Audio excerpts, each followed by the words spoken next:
we've got is the record of the city, of the town of Beech Grove, back when it was established in November of 1906. I would say that it built out as largely residential, blue-collar workers on the railroad, repairing the trains of the day.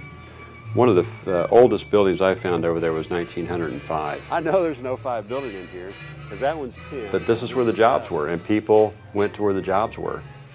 So the advent of the repair facility became the need for the job force, which then brings the need for all the other services that cities are built out of. Homes, retail, a place to buy groceries, a place to get health care, a place to raise a family, schools, and all the above.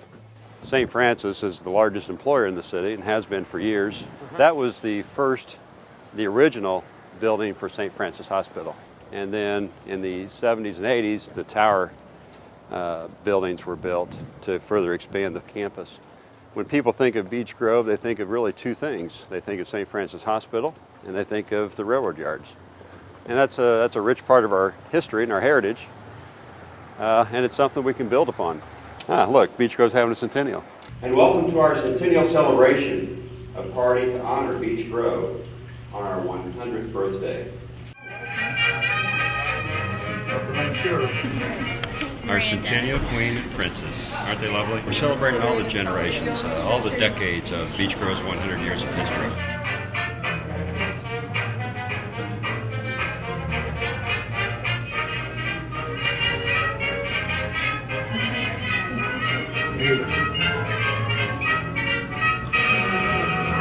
I think it's a great milestone for the city. When you look back 100 years ago, one of the questions I've always asked myself is, what were they thinking about building a city? Were they thinking about the next century of people who would want to live in this city?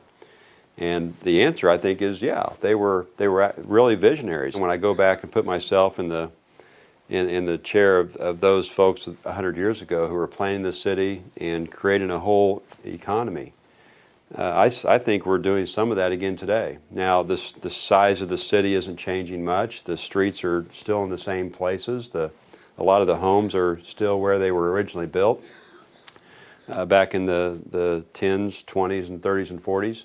Those homes are still being used today. What we're looking at is revitalizing, or not so much reinventing, but redeveloping the city for the next 100 years. So the projects and the plans that we're making today, we're very conscious about how those are going to affect the next century.